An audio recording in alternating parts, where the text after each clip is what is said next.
Hello, friends, and welcome to the Spirit of the Valley. I am your host, Joe Vickers.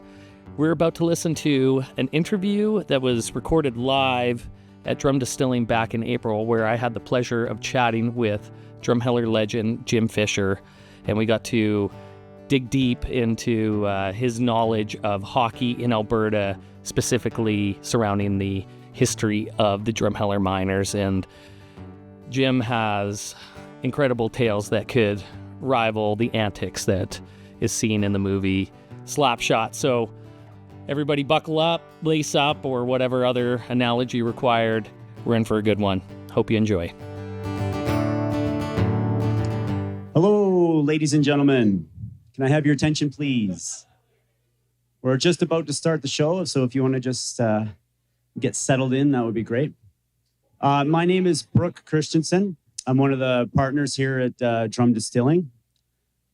Nick was too scared to talk, so you're stuck with me here. I just want to say a few brief words. First of all, thank you for coming. I think it's going to be a really special evening. It's my pleasure to introduce you and the community to our Spirit of the Valley series. It's our mission here at Drum Distilling to create a product and a place that tells the stories of Drumheller in an authentic way. And that's how this was born. We're doing some daydreaming / brainstorming one day about how could we tell Drumheller's stories. And we thought, why wouldn't we, bring people in, have a live event with some of the community's greatest storytellers that have some incredible stories to share. And obviously, Jim Fisher and the Drumheller Miners is an incredible story that we want to the community to hear, and we want to immortalize these stories in video and audio so they don't get forgotten, so future generations can hear these stories. So who better to host it than our own local storyteller, Joe Vickers. So thank you very much for coming. Welcome. Please keep the chatter to a minimum. We are recording live, and obviously we're all here to hear the stories. So thank you very much.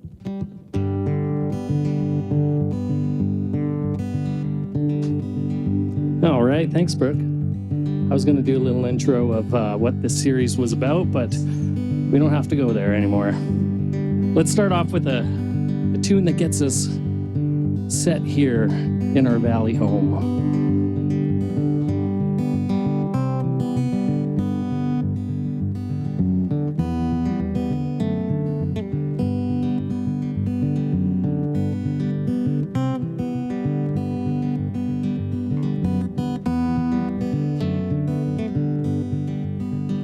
Oh, I saw her weeping from the window of the train.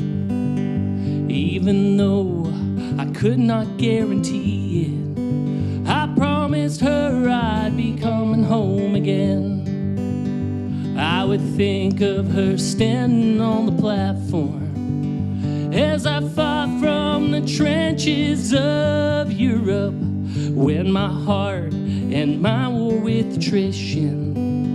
Thought of her kept my spirits up, 'cause my eyes have seen a lot of sorrow, none of which I will ever share. Amidst my despair, I painfully long to be with her in our valley home.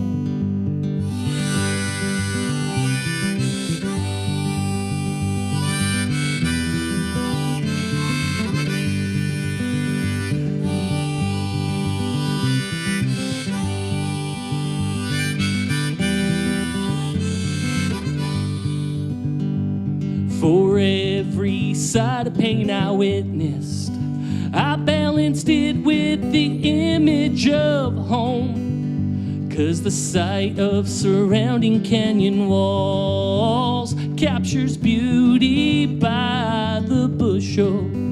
Stratum layers are stacked from high to low, where the evergreen and sagebrush grows. At the cut bank where the Red Deer River flows. I'll wed you there, I promise you, when I come home. 'Cause my eyes have seen a lot of sorrow, none of which I will ever share. Amidst my despair, I painfully long to be with her in our valley home.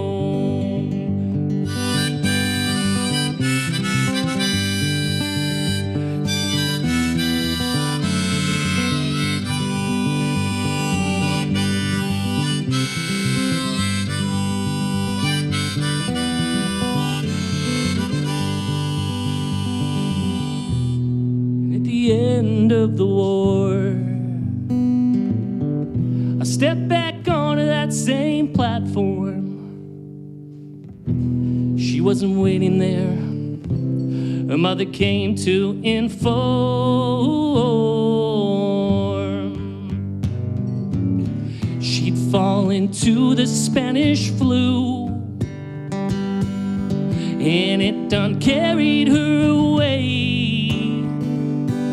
So just like overseas, longing for her,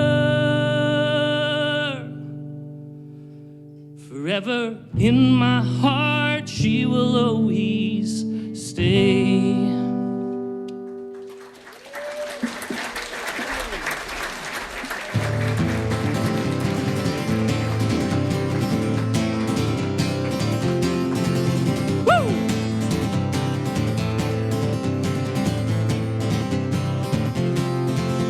The spokes were spinning on a wagon wheel, destined for the pastures south of the hand hills, beating down a new path upon native tread, leading towards the bandit homestead.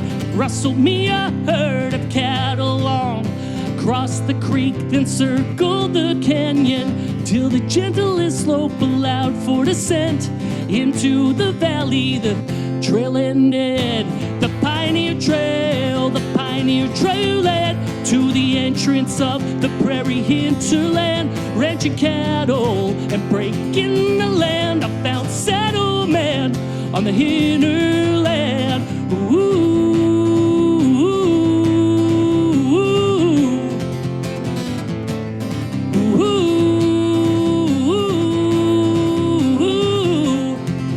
The frozen Red Deer River served as a highway for the car I hired to drive me where a deal was pending between Green Tree and I sought to transform those scenes into a work site. Signed a deal on Sunday, his homestead I bought. The lease was split when doubted in the court of law. As the track stretched into land we claimed, a flip of a coin decided on this town's namesake. The Pioneer Trail led to the entrance of the prairie hinterland. With an interest as a businessman, I found settlement on the hinterland.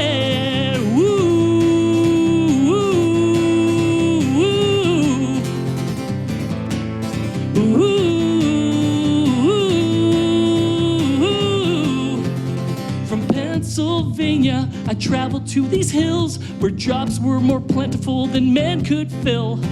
Hopped off a freighter at the first camp we passed. Boss gave me a pair of overalls and a headlamp.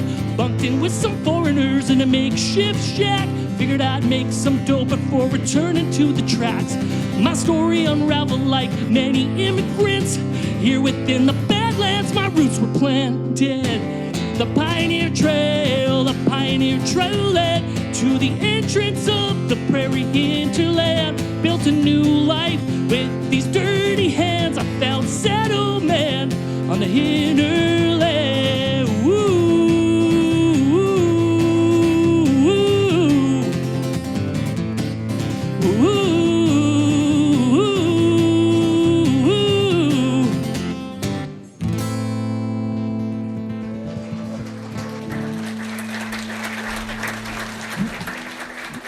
All right, thank you.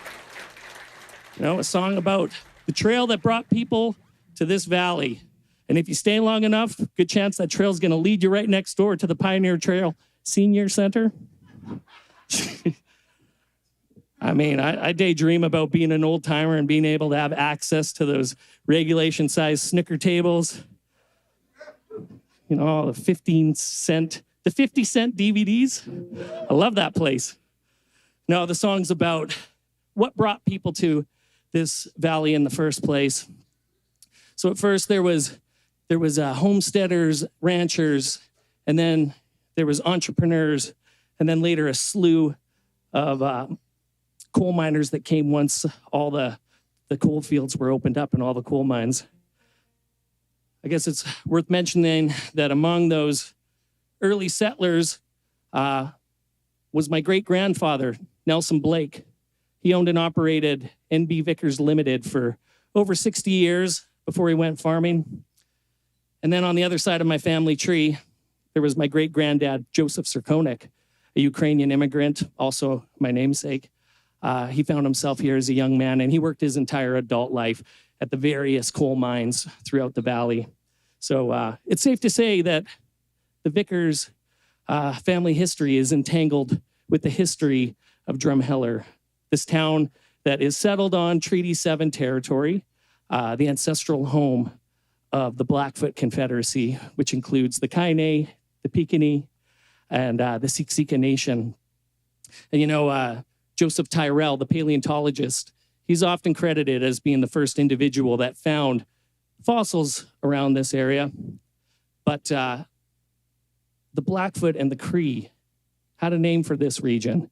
It was called the Graveyard of Giants, and it was considered sacred land. So I think it's important as we move forward tonight and rejoice in stories and songs. You know, we are on sacred land, and we are partaking in the oral tradition, which is a tradition that has long since been considered sacred by the original caretakers of the land as well. So between 1911 and the mid-60s, there was approximately 124 coal mines that opened up. And in the early days, conditions were pretty harsh. They were brutal. A lot of exploitation, next to no labor laws. There was also a lot of animosity amongst the different cultural groups that originally settled here as well. So this area had the proper nickname of Hell's Hole. Not to mention all the violence and debauchery that came with the mining town. So Hell's Hole saw its fair share of turmoil in those early days. So there was division, but amongst that division, there was one unifying force, and that was the shared experience of being a coal miner and the difficulty that came with the profession and the lifestyle.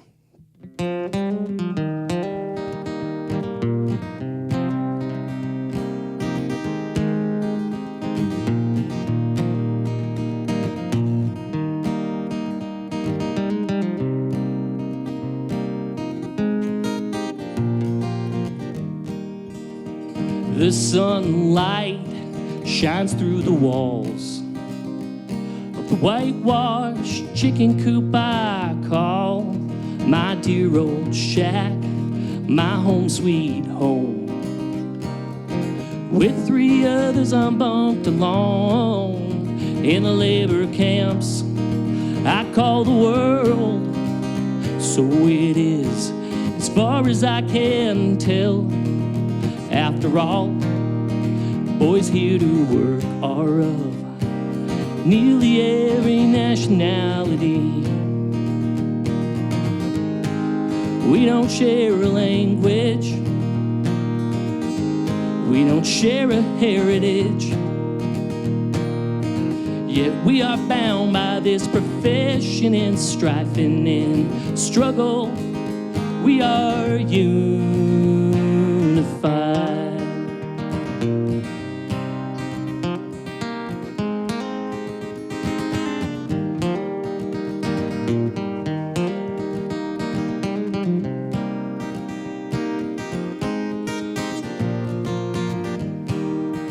And all the fights, they led to losses against the owners and the bosses. We were silenced we were condemned, and yet we'll agitate until we win. 'Cause the rollbacks and the credit given are no way to make an honest living. When they take the bread and leave us the crust, it stratifies like the walls surround us. But there's no denying, brother, there is strength in numbers, and we are bound by this profession and striving and struggle. We are unified.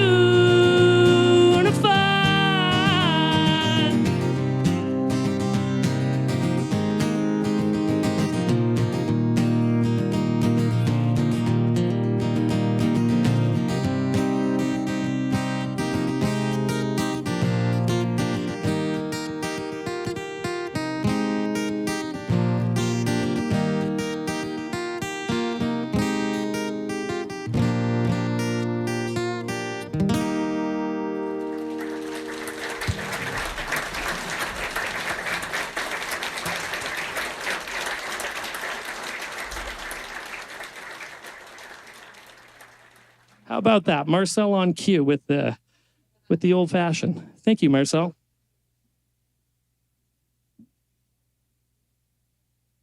All right, so as coal production increased, and it did significantly during World War I, the town boomed throughout the Roaring '20s, and then during the Great Depression, this entire area experienced economic downfall just like everywhere else. But it was around that time that the Drumheller Miners Hockey Club became a beacon of hope and pride for locals, offering a much-needed escape from the harsh realities. The team-spirited play and strong sense of community helped unite the town, providing a shared purpose and reminder of resilience during the difficult times. The Miners earned popularity as they began to dominate the Alberta Senior Hockey League in the scoring department. Most notably, during the 1938-39 season, the team featured 5 Bentley brothers, Roy, Reg, Max, Scoop, and Doug Bentley, all on one line together. Reg, Max, and Doug went on to play in the NHL, with Max and Doug both being elected into the Hockey Hall of Fame later on. Despite drawing big crowds wherever they went across the province, the Bentley brothers and the Drumheller Miners, they drew big crowds, but they only managed to reach the league title once. Then the league dissolved in 1941 as World War II efforts ramped up. It was in the 1960s, however, there was a revival of amateur semi-professional hockey in the Drumheller Valley with the second iteration of the Drumheller Miners, which brings us to our main guest, who will be talking about that era of hockey with us tonight. So with that, I'm thrilled to welcome a true legend to the drum distilling stage. With a career spanning multiple roles in the community, Jim Fisher has made a lasting impact as a radio host, sports leader, counselor, former mayor, and general manager of the Drumheller Miners hockey team. Jim's involvement with the Miners, including the historic run to the Allan Cup and their European tour that followed the next year, remains a proud moment for both the team and the town. Tonight, we're going to explore these stories with Jim and indulge in some of the iconic tales from on the ice and from behind the press box. So with that, everyone help me in welcoming Jim Fisher.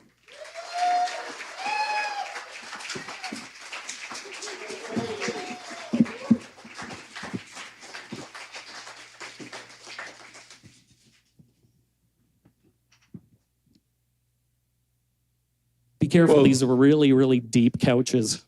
Oh, yeah. Well, thank you for that, Joe. Do I have to do this? Well, we could do a mic bump. How about that? I swear that everything I'm about to say this evening is the truth. Well, folks, it will be the truth. For some of you younger people, you will say, no, that's impossible. But back in the 60s, anything went. And we were glad to be a part of it. The Drumheller Miners resurrected Started out in what was called the Big Six League, centered in Calgary. Then it was decided to go to the Central Alberta Hockey League, which featured a lot of professional players and the Edmonton Oil Kings. And then when I became manager, I put a motion forward that we should call it the Alberta Hockey League. Drop the senior connotation because it didn't seem to make sense that we have a junior hockey team in a senior league. So we called ourselves the Alberta Hockey League. And in 1966, Canadian history was made never to be duplicated again. The same league produced the Memorial Cup champions and the Allan Cup champions. And it became so evident that the powers that be in junior hockey at that time said it's not fair. The Edmonton Oil Kings get to play against you ex-pros and people who should be playing pro hockey. And so they started the Western Junior League. Now, in those days, in 1966, we can't confirm this, but all the players we talked to said the highest priced player in the National Hockey League was Gordie Howe of the Detroit Red Wings. Guess what his salary was? $6,500, $6,500. And his signing bonus was a Detroit Red Wings jacket. Therefore, that somewhat answers the question, why was senior hockey so powerful in that era? The professional hockey teams folded in the province. And if you're going to make under $6,500 a season, some players make that in about 3 shifts nowadays. So a lot of the players that we were fortunate to get and other teams get, if you're going to university, furthering your education, or you had a good job or starting a business, you were further ahead to stay home and play senior hockey rather than go the pro route. And after we won the Allan Cup, Detroit approached one of our players and suggested that he should come to Detroit. They thought he could make the starting lineup. And they told him that we couldn't give you too much money. So he asked the question, he was relating to me, if I break my back in the NHL, you're covered for life? And they said, oh no, you're only covered for as long as your contract. Well, Patty said, I'm with the Calgary Fire Department and they cover me for life. So why would I go into pro hockey? One notable thing when we were fortunate to that year pick up 2 extremely key components of the club that put us over the top. Our goaltender, Al Rollins, Hart and Vezina winner from the NHL, he stated that the Drumheller Miners of 1966 would have finished 4th when the National Hockey League moved to 12 teams. We really didn't know we had that good a hockey out here in Drumheller. So all through the trials and tribulations, we were always seemingly up against it, but we came through. As we were going to start that season, Joe, guess what happened in Drumheller? An arsonist burned the rink down. Well, yeah, I was just going to say that year in 65, there was a lot of obstacles before the season even started. So team very much felt at odds. But before we get into that, I don't know if everybody knows this, but Jim was born and raised in Olds. But what was it that brought you to the Drumheller Valley in the first place? And what was it that got you involved with the Drumheller Miners and how you became the general manager of the team? Well, I started in radio in Red Deer, then went to Medicine Hat and heard that there was going to be a radio station opening in Drumheller in November 1st of 1958. And I was thinking of going to Calgary, but being a farm boy from Olds, I didn't like cities, never been to Drumheller. But I heard that Drumheller wasn't that large. So I talked my way into a job as the original news and sports director I came down that South Hill. As I said, I'd never been in Drumheller before, and I wondered, what is this? 2 major coal mines were still going in that haze across the valley. I found one place to stay. They delivered water once a week. So I said, I'm probably going to last no more than 3 months in Drumheller. And guess what? I went away to the United States for 5 years and couldn't wait to get back. And I talked to a lot of RCMP members over the years, it's the same thing with them. When it comes time to transfer, they'd come up with excuses. They didn't want to leave the valley. So when someone asks me, why do you like the valley? I don't really know how to comment on that. Yeah, there's certainly a pull factor here. So what was the name of the radio station? And they did the play-by-play, is that correct? Yeah, CJDV, and I only went on the air for the sportscast. Stan Sparling, his radio name, real name Stan Solberg, most of you know. He did the play-by-play, and he also was the governor of the Central Alberta Hockey League at the time, and that created a lot of fun in Drumheller. We'll get into that, the Messier story and some of them.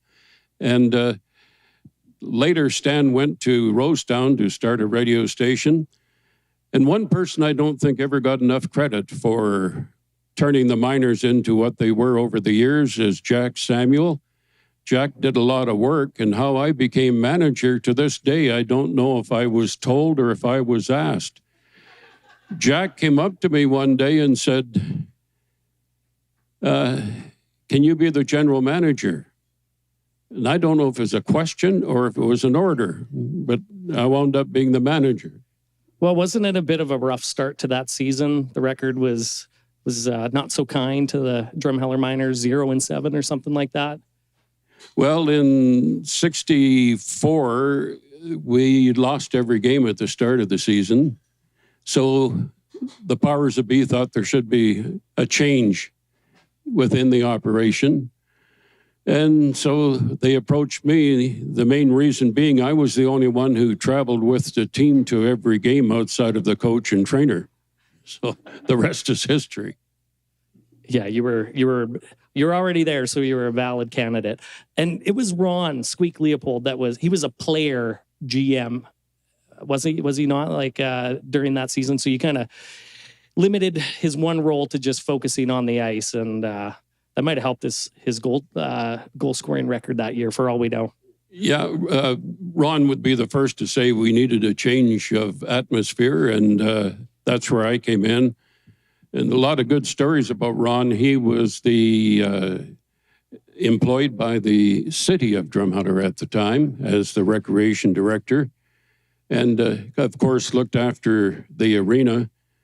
And by the way, Ron always told me, never mention my name unless you include that I scored 5 goals in an Allan Cup game in Winnipeg. So every time I talk about Squeak, I was at his memorial service in Calgary. I had to mention that too. So I've always remembered what Squeak told me to do.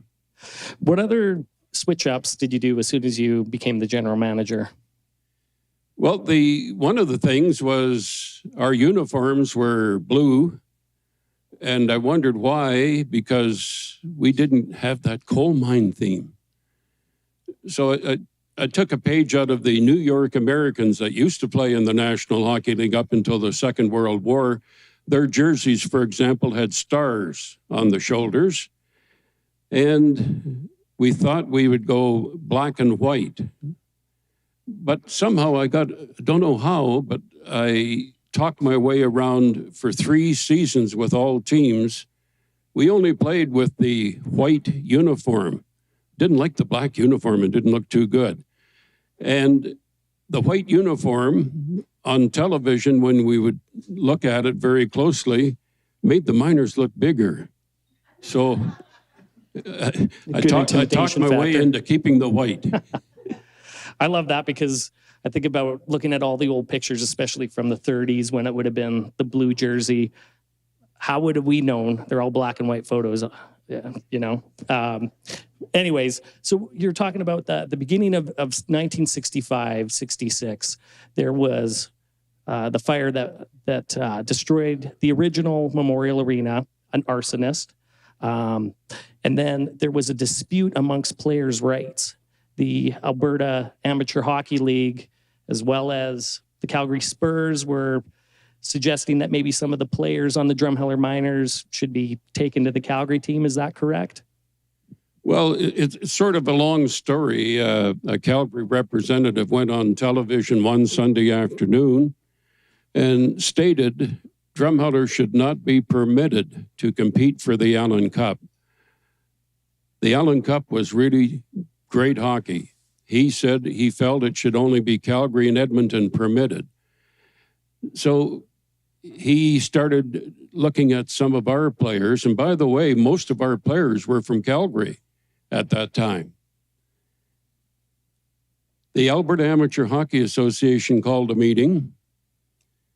So I called Rosetown and said, Stan, Sparling, we need your help. Then I called the Edmonton Oil Kings general manager, Leo the Lip Leclerc. Now, Leo, if you knew him, was all about 5'2". He could rip the hide off an elephant verbally. So we go into the meeting, and the Calgary owner sitting there. He's taking a couple of our medium players.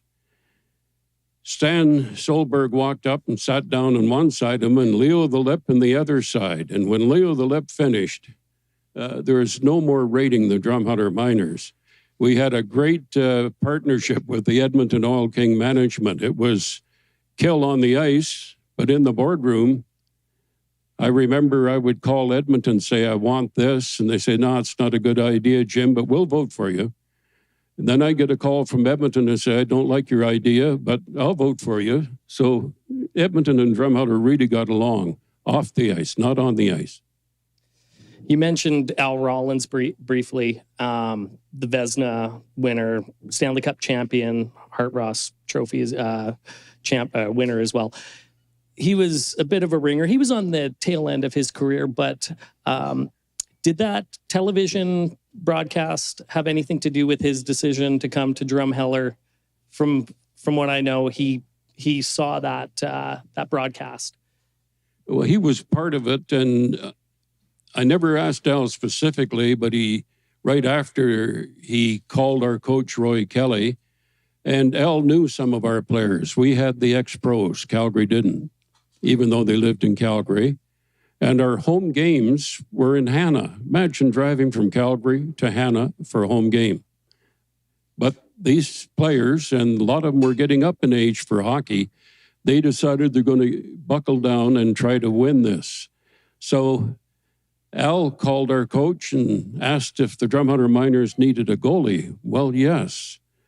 Al decided no more NHL because he was with the New York Rangers at the end. And he said it was like sitting in a shooting gallery. And he wasn't going to take that.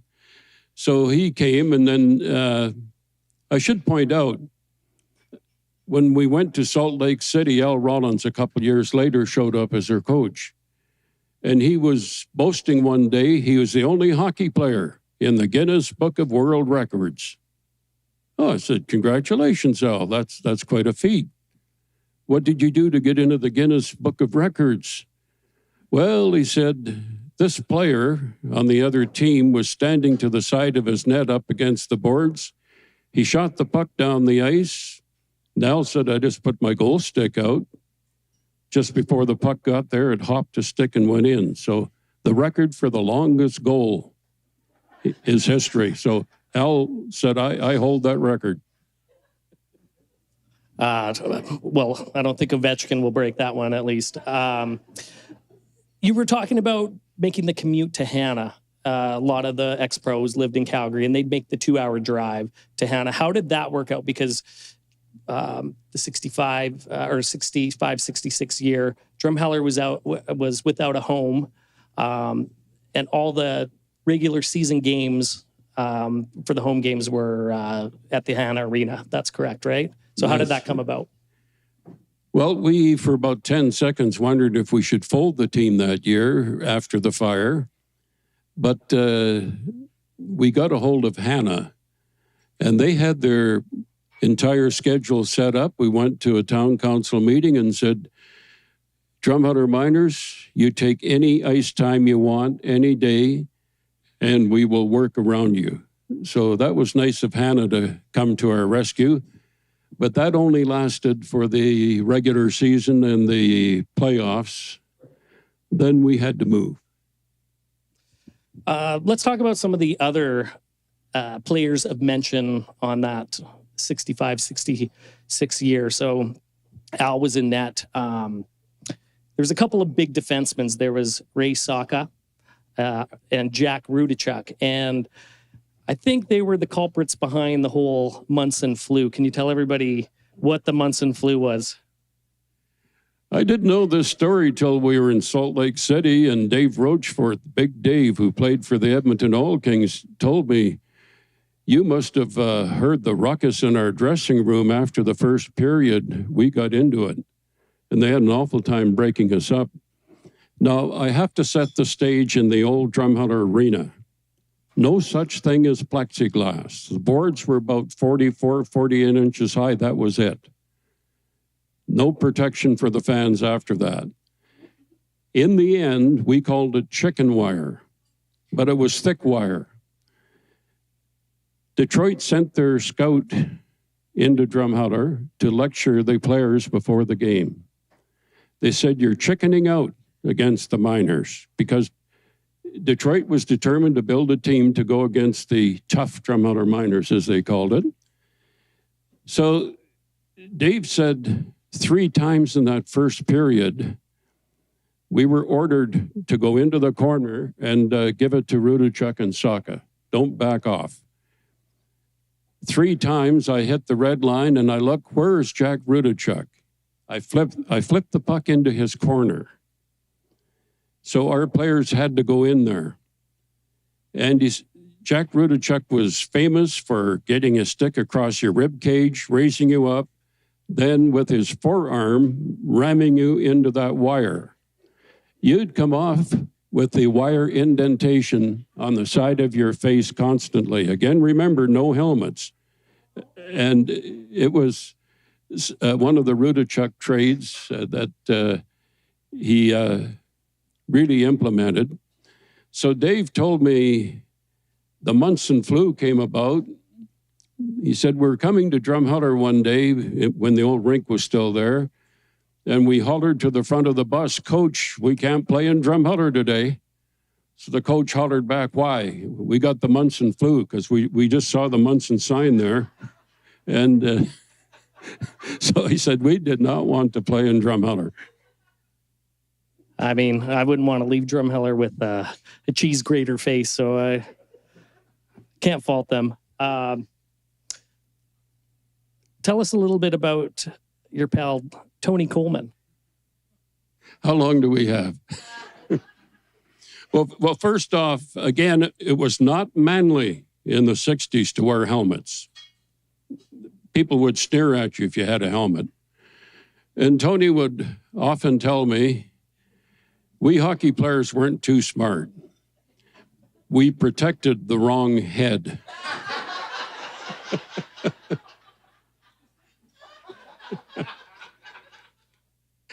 But I love giving Tony heck. We played Team Canada one night in Rosetown, and Carl Brewer was in the top 3 defensemen for the Toronto Maple Leafs. He and Smythe apparently didn't get along, so Carl Brewer went to Team Canada. Wouldn't you know it, twice in that game, Tony comes down on Carl Brewer twice, and Carl Brewer didn't know what happened. He left all his equipment about the blue line. Tony was gone around him. It happened twice in the same game. I says, Tony, you can't show up a pro like that. Well, why not? Then another occasion in Salt Lake City, we were stalked by Boston and Montreal young players. None of them could play hockey, really, to be blunt. We go into Denver New Year's Eve. Denver couldn't beat their grandmothers. They're that bad. Guess what? Denver beat us 9-0. So the team owner came to me and he says, you have to have someone back in Alberta that's better than what Montreal and Boston have given me. I said, yeah, he could come out on one leg and do better than anything we got. But I don't know. Tony danced to his own tune. So New Year's Eve after the game, we phoned Hannah and Tony was there. And he said, I can't help you. I haven't had my skates on for 9 months. I've had an ear operation waiting for another one. So he said, there's just no way. I said, yes, you can. So after long discussion with the owner of Salt Lake Golden Eagles, Tony said, I'll come down for 5 games. He got a standing ovation in the Salt Palace. When Phoenix came in, Phoenix was a farm team of Philadelphia Flyers in the era when the Flyers were the bullies and winning the Stanley Cup. Big Gary Dornhofer was injured and sent to Phoenix for conditioning, and he shows up against Tony. At that time, Ray Kanasowicz, who coached the Edmonton Oil Kings to the Memorial Cup, he knew what Tony could do. He put him out to kill the penalty. Tony goes between the 2 blue lines circling for 40 seconds. We timed him. They couldn't get the puck off him. And every time you get close, he'd give you the elbow or jab you butt end, whatever. Dornhofer took over. He got so upset, he came down and pounded Tony on top of the head. I'm 95 feet up in the press box trying to do play-by-play, and I'm ready to crack up because I know what's coming, hoping Dornhofer didn't punch Tony in the head again. No, the second time, down comes the fist. Tony got in stride, and the NHL referees considered this, but they figured you could never call a penalty. As your left leg would go ahead, Tony's right leg would go in unison with you. Once you got that unison going, suddenly you're on your back. And big Gary Dornhofer, what a crash. Tony nicked his blade and over the big guy went. He was almost, I suppose, 6'4", 6'5", big guy. Tony loved those guys 6 feet tall that he could get. Then fans might remember Donnie Phelps, who coached the Calgary Canucks for years and years. His final game in Drumheller, I was talking to the Calgary Canucks bus driver, and I said, you know, that Donnie Phelps, I don't know if he ever lost a fight, but he fight almost every game. He was always fighting, and Donnie's not that big, but he had a wicked right uppercut. Donnie overheard me, and he says, you know why I was always fighting? I was Tony Coleman's left winger, and he said that little blankety blank, he would get a player down, and the player get up, the big 6-footer, and he started chasing Coleman. He said, Tony's long gone. He's 40 feet away from him. So he says, here's me. I always had to stand in and do his fighting. Love that. Tony Coleman, the original rat instigator, the kind of player that you love to have on your team but hate to play against. I can honestly say there's no one in hockey today who was such an antagonistic hockey player. Tony would do anything to get you. And here's a great story. Again, no helmets in those years. We go into Lacombe. Big Bill McCulley was averaging over 2 points a game. Our coach, Roy Kelly, told Tony, you're going to stop this guy. If he goes to the bathroom, you follow him, come back and describe everything. Now you get my message. And Tony said, yeah. So that whole game, anytime the puck came close to McCulley, and he never couldn't get a point, couldn't get an assist, nothing, because Tony was on him. Tony had the habit. He would look up, and Big Bill McCulley, he would spit in his face. Just a big gob. So McCulley would wipe it off and rub it into Tony's hair. And this went on for 3 periods. At the end of the game, Tony's hair was spiked straight up. So I asked Tony, I said, you're playing with danger. Bill McCulley 220 pounds, and some said he could have been a heavyweight boxer because Journey was one punch you're out. Tony said, no, he'd never hurt me. I could do anything I want because he likes me. So Bill left him alone. Then when we'd go to Spokane, Tony had such a reputation that the manager told me they put in an extra 1,500 fans when Tony Coleman hit town because he was just a bad disturber. And he would, by the way, if you wonder how spitting got out of hockey, the National Hockey League started it. And I talked to an official out of the National Hockey League. He said it was that Tony Coleman that caused this. The no spitting rule came in.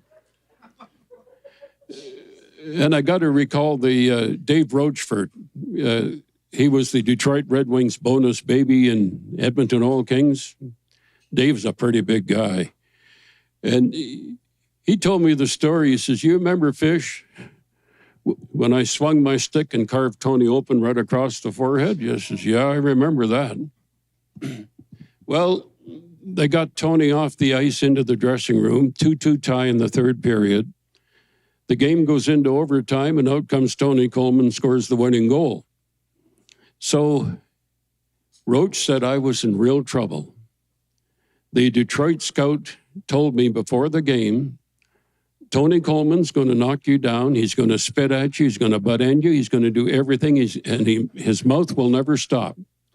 You ignore him. Always, he'll knock you down, look away, pretend Tony Coleman didn't exist. So he said, for 50 minutes, I took this. He'd knock me down. I get up and look away. I wouldn't acknowledge Tony.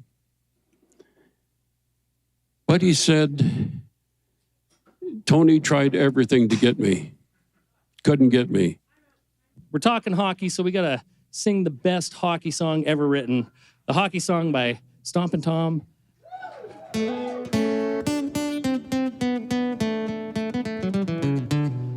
Hello out there, we're on the air. It's hockey night tonight. Tension grows, whistle blows, and the puck goes down the ice. The goalie jumps, players bump, and the fans all go insane. Someone roars, Bobby scores at the good old hockey game. Oh, the good old hockey game is the best game you can name. And the best game you can name is a good old hockey game. All right, second period. Players dash with skates aflash. The home team trails behind, but they grab the puck and go bursting up. They're down across the line. They storm the crease like bumblebees. They travel like a burning flame. See them slide the puck inside. It's a 1-1 hockey game. Oh, the good old hockey game is the best game you can name. And the best game you can name is the good old hockey game. Third period. Last game of the tourney, too. Take me where the hockey players face off down the rink. And the Allan Cup is all filled up for the champs who win a drink. Now the final flick of a hockey stick in one gigantic scream. The puck is in, the Miners win at the good old hockey game. Oh, the good old hockey game is the best game you can name. And the best game you can name is the good old hockey game. Oh, the good old hockey game is the best game you can name. And the best game you can name is the good old hockey game.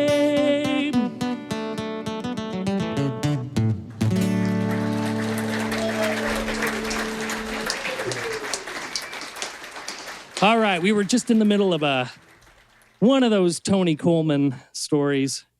And I have to say, earlier this week, I was at the Drumheller Arena. I was checking out the display case, taking some pictures and just getting ready for this evening.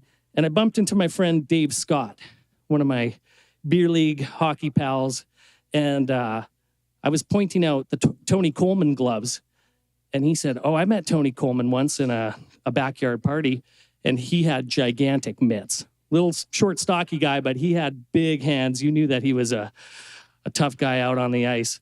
And then he went on to say that Oh, my uncle's brother, Doug Mitchell, wrote a song for Tony Coleman, and I said, well, you got to get me that song right away because I'm going to be at the distillery on Thursday and I'm going to learn it if I can. So Dave pulled through and he supplied me with the lyrics. I'm going to try to sing it live for the first time in honor of Alberta Hall of Famer Tony Coleman.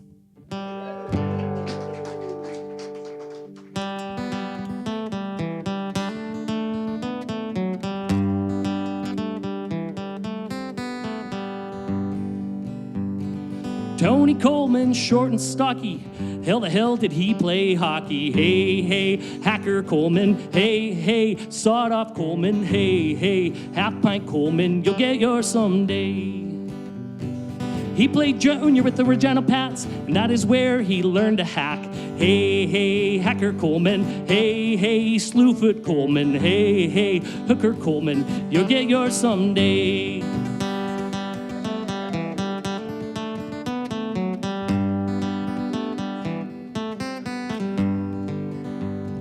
Tony Coleman, born in Major, moved to Berta, play for the Miners. Hey, hey, stubble jumper Coleman. Hey, hey, flatlander Coleman. Hey, hey, hooker Coleman. You'll get yours someday.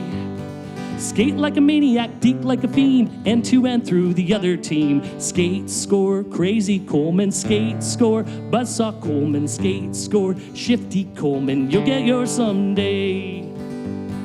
Once when Tony was for chicken, young fellow hooked him, took out his chicklets. Hey, hey, hooker Coleman. Hey, hey, high sticker Coleman. Hey, hey, spittin' Coleman. You'll get yours someday.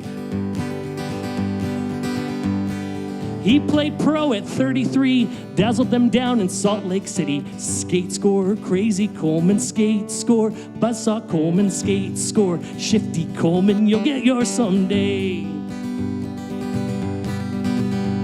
He used to hack with his hockey stick, now he hacks with a golf club, yelling shit, shit. Hey, hey, Hacker Coleman. Hey, hey, Sandbagger Coleman. Hey, hey, Heckler Coleman. You'll get yours someday.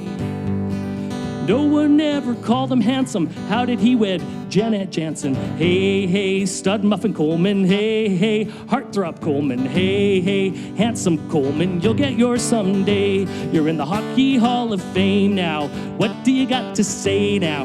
You'll get yours someday now. You'll get yours someday.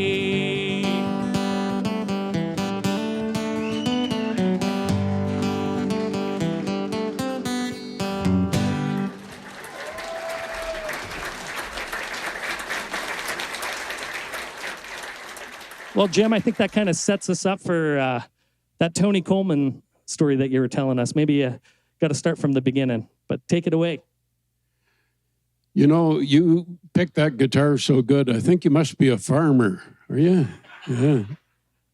Well, there's a lot of shoveling motion, especially when I'm playing. Well, the story we were telling, it happened in Edmonton. 2-2 tie, 50 minutes into the game.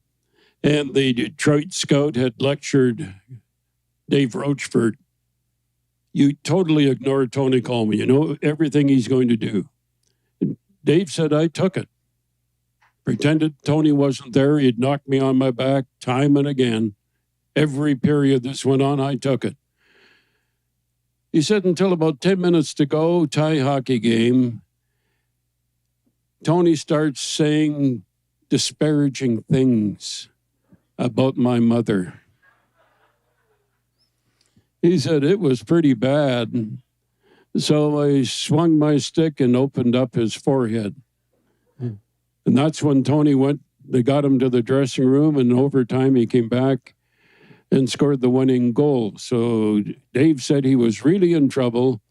The Detroit scout informed him that you'd never play a game in the NHL until you learn to listen to me.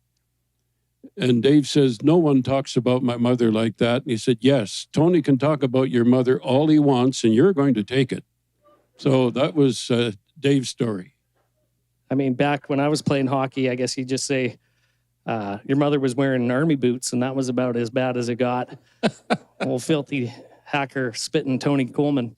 There was another kind of player of mention on the team as well that we haven't got around to, talking about the rock star Slippery Sid Finney.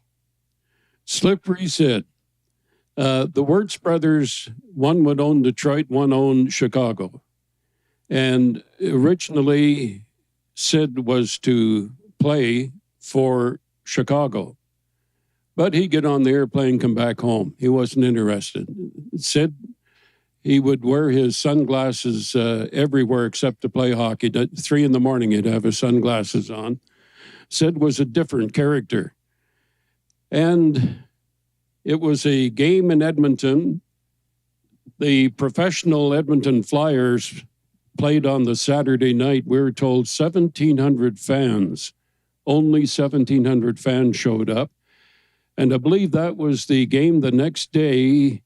Edmonton Gardens bolted their doors 20 minutes before the puck drop when the Drumheller Miners came to town.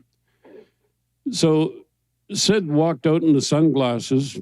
He knew our coach, Roy Kelly, and he asked Roy, "What is this?" Roy said, "It's the Drumheller Miners." "Drumheller, where's that?" Sid lived in Calgary, probably been here all the time, but the way Sid talked. So he said, "I'm going to be playing for the Drumheller Miners next year." And we all told him, there's no way the NHL is going to give you your reinstatement to play amateur hockey. Next thing we know, the first practice in Hannah, guess who's there? Sid Finney. And one of the games, Chicago had a scout in the Hannah Arena. After the game, I go over to him, and he was livid. I asked him, "What's wrong?" "Well, if that blankety-blank Sid would have played in Chicago like he played in Hannah tonight, he'd have been Chicago's #1 center iceman." He said, "What turns this guy on?" So we were fortunate to have Slippery Sid with us, and we used to say you could put him in a telephone booth with 3 players and they couldn't hit him. He was that slick. Well, you touched on briefly what Sid commented even on how there were some pretty crazy fans that made the trip up to Edmonton. The Drumheller Miner fans always kind of had this reputation as being wild and passionate, with, full of antics and whatnot. Can you talk about those antics, but maybe first, we'll get into it by describing what a train ride up to Edmonton looked like, because the fans would be traveling up in tow with the team. What did that look like? And then we can talk about some of the other antics. Well, as you put it very correctly, the Drumheller fan was a different breed, and they would try things and do things other fans probably would never try to do. So he got the idea of taking the train to Edmonton, the Dayliner. On that first trip, there's a baggage car attached to the train. And I think Doug Wilton led the entourage in the baggage car. He had a huge trunk full of beer. You couldn't get the lid down. And I think he was making $1 or $2 on it. By the time we got to Edmonton, they had no more beer left. And on a Sunday in those days, you couldn't replenish the supply. So it was dry coming home. But we even caught CN off of their guard. One of the fans got up over top in the luggage rack. Train goes around the corner, and he rolls off onto the lap of an American woman. So she reported the Drumheller Miners to CN. The next trip, CN had 3 detectives on the train to settle us down. And at that time, the Drumheller train would hook on, or the Calgary train would hook onto the Drumheller train at Camrose. So from Camrose to Edmonton, there's no crew on our Drumheller train. So the fans would take turn getting up front. That train whistle never stopped. They opened the baggage door, and guys were hanging out one hand, holding on. As they go round the corner, they'd be waving at the traffic between Camrose and Edmonton. It was just wild. Then one game, we felt that possibly the officiating in Northern Alberta left a lot to be desired. So guess what, some Drumheller fans, and they didn't let anyone know what they're up to. They got Jerry Laughlin, they made a coffin, dressed Jerry up as a referee. He's lying in the coffin as a corpse. Suddenly, the door flies open on the west end of the Edmonton Gardens, and here comes the coffin. And the Drumheller fans carrying the coffin around, making sure the officials saw in the coffin that the corpse was dressed as a referee. But what happened in their joy, the guys on the one side of the coffin slipped and fell. The coffin goes over, and poor Jerry, he was hurt. He got a concussion, severe concussion. But that didn't matter. They loaded him up, threw him back in the coffin, and around they went again in the gardens. So that was one of the memorable road trips, but there's crazier things in Drumheller than that, probably. I love the idea or the thought of them smuggling in a coffin. Better yet, it was probably piece by piece, just 2x4s in their pants and their jackets, and assembled the coffin on site. Now, did that happen before or after there was a bag of mice that was brought up north? No, that actually happened in Drumheller. And before I get into the mice story, when the Edmonton Oil Kings of 1963 were inducted into the Hall of Fame, Hockey Alberta asked if I would interview Pat Quinn. Now, everyone knows a Pat Quinn. He was one of the players brought in from Ontario by the Oil Kings to play against Drumheller, and big, tough Pat. He was a lawyer, or turned out to be a lawyer. Anyway, I interviewed Pat. And toward the end of the interview, I said, Pat, does anything really unusual stand out in your mind, in your memory, as you went through your hockey career? He said, yes. And I don't think he remembered me, but this is only a few years ago. Pat said, I remember the most difficult place to play the game of hockey, talking like a lawyer, the most difficult place to play the game of hockey, and I was a player, a coach, and general manager all around the world. This most difficult place to play the game of hockey was a town named Drumheller. So I said, Pat, were you in on that mice incident? No.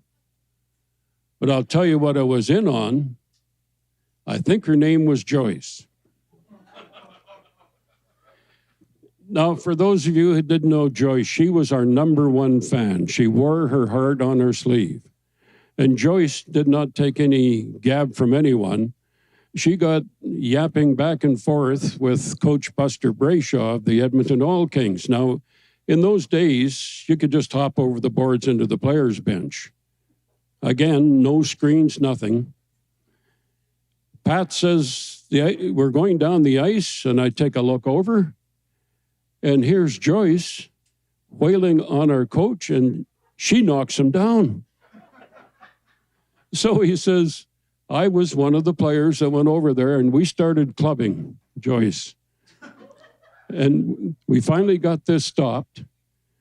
And he said, she was so fervent, she wouldn't back off, but we finally got it stopped. Joyce never got a bruise or anything. She gets up, gets out of the Edmonton players' box and sits behind the box, and the referee drops the puck, and we start playing hockey again.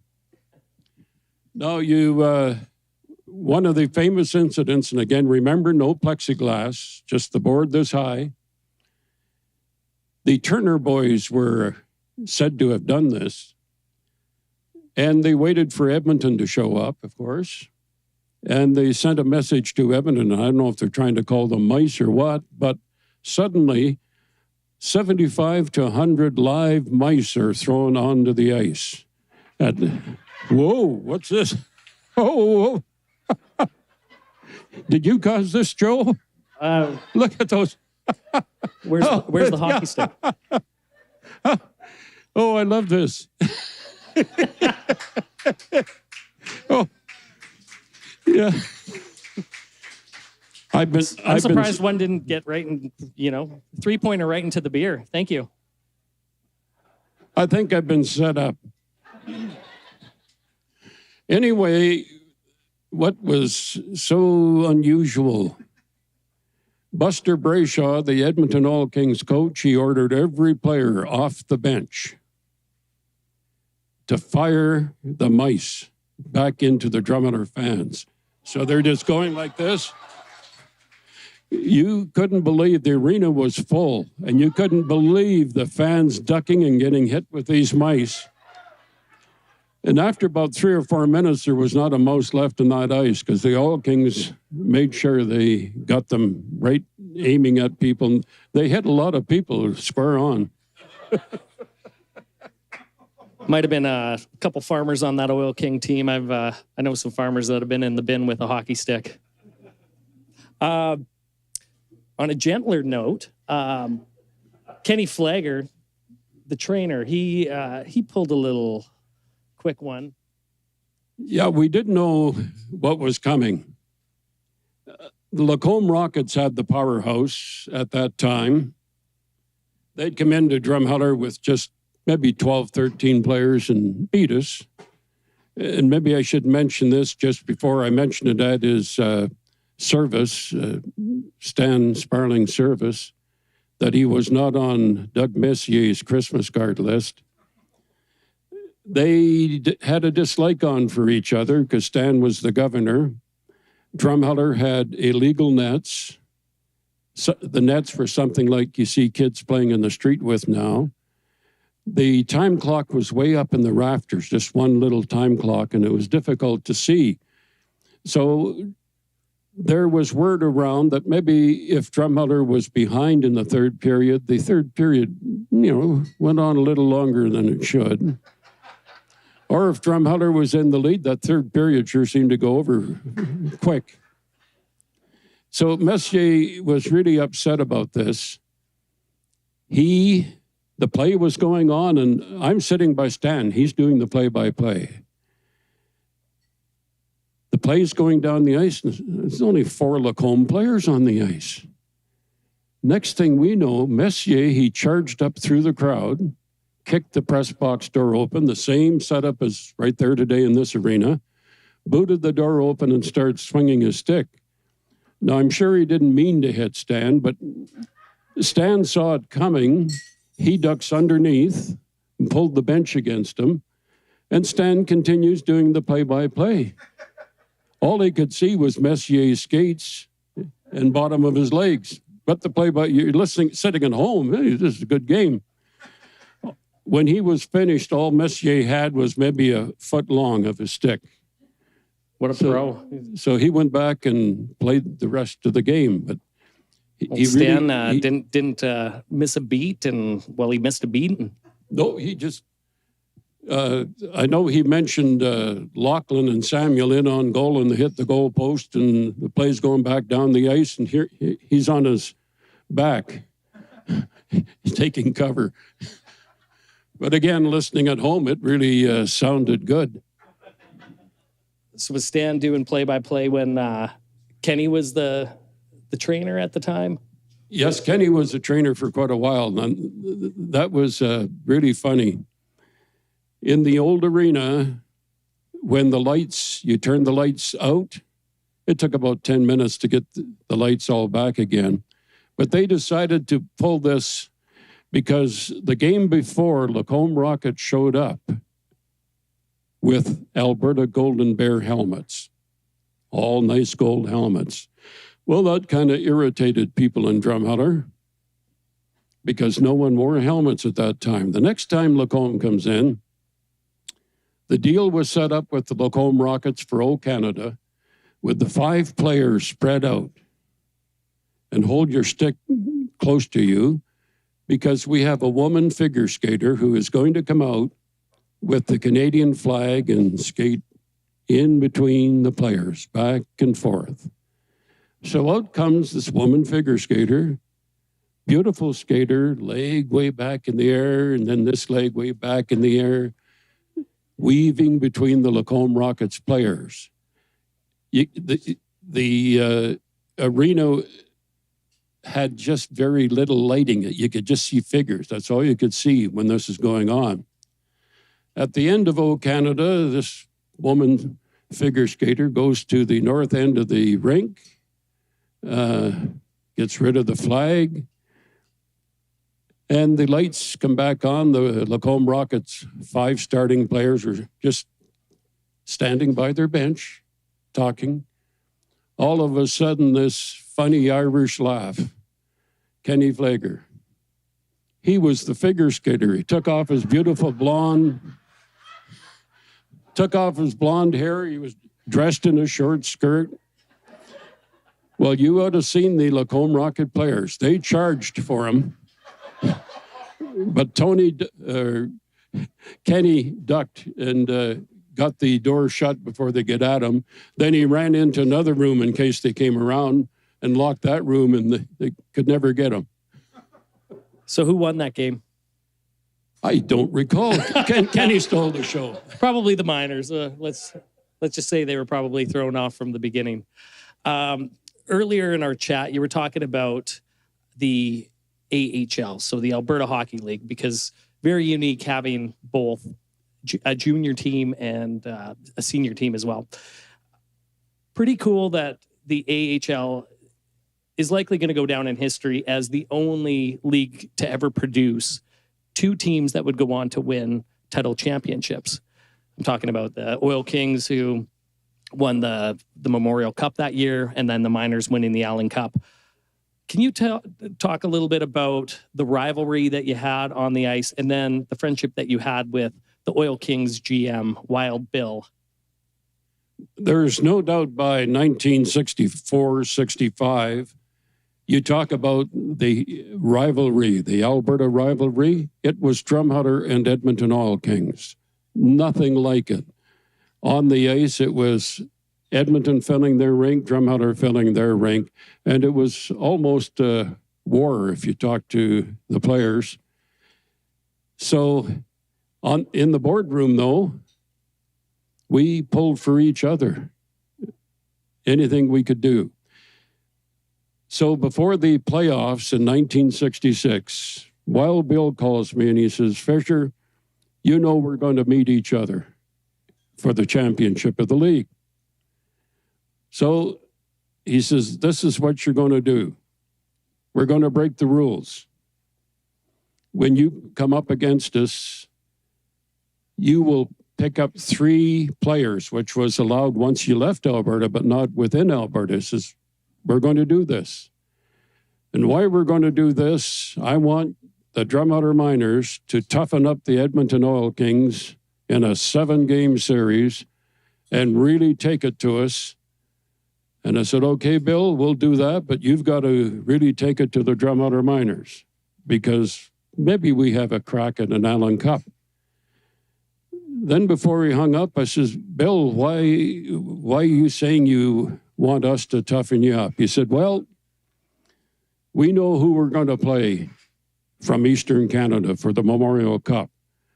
They got a kid down there. They think he's the greatest thing since motherhood. I said, who are you talking about, Bill? Oh, he plays for the Oshawa Generals. His name is Bobby Orr. And Wild Bill says, we're going to show him what hockey's all about. Well, they did. Bobby didn't last more than 3 games, I guess, in the Toronto Maple Leaf Gardens when they had their series. But I guess Edmonton really paid attention to Bobby. And so then we wound up with Edmonton in Hannah, the 7th game, 10 minutes of sudden death overtime, 1-1 tie. We decided we have to stop because in 48 hours, Edmonton opened junior hockey against Calgary. 72 hours, we opened against the Calgary Spurs. So we said, this is crazy because both teams were benching some of their better players. It was just too much. Then things sort of happened. The league governor ordered us to play the 8th game. Now, it's impossible because we're playing every second night, either Edmonton or Drumheller. And I should back up just a bit. When we started the series, I gave Edmonton the games I shouldn't, and they got us down 3-1. But Edmonton had a rodeo, and Bill says, if you hold me to it, we got to play the first 4 games in Hannah. I said, no, we won't do that, because Bill had just done a big favor for us in a suspension. Bill came through big time for Drumheller. Said, so I think, Bill, we owe you. So for 2 days and 2 nights, the Detroit Red Wings put us up in Edmonton Hotel, fed us. And I should mention that Bruce Vickers, you remember Bruce? Oh, my great Uncle Bruce. He had a groceteria just across the street. Well, he had Bruce's mini groceteria in our hotel room. He went out, and you couldn't believe it. All the windows were open to keep the meats cold and all that stuff. So the hockey players just hung out in our room all day for 2 days because Bruce was looking after them. Well, and my Uncle Bruce, he was the president of the Drumheller Miners Senior Club at the time, too. So, yes, the Oil Kings, they were the farm team for the Detroit Red Wings. So they wanted, and they were a tough team. You look at Ted Lindsay, Gordie Howe, so they wanted essentially using the miners as a measuring stick to produce these really tough hockey players, but also finesse, because you said that the team could play any style. It could be fancy or it could be gritty hockey. But so it goes to game, I'm still kind of curious because it's game 7. It's overtime. What did the fans do when you guys just shut it down after overtime? I feel like that would have caused or incited a bit of violence or a riot at that point. No, the fans seemed to have empathy for us. They understood what we were doing because we wanted to try to do bigger things than just win a league championship. The year before we tried Allan Cup hockey, now you have to remember that Alberta at that time, for about 20 years, would only try to go intermediate A, which is good hockey, but it only included Western Canada. So about 65, we decided, let's try Allan Cup. We should have played some exhibition games with the Western International League, I guess, to test ourselves.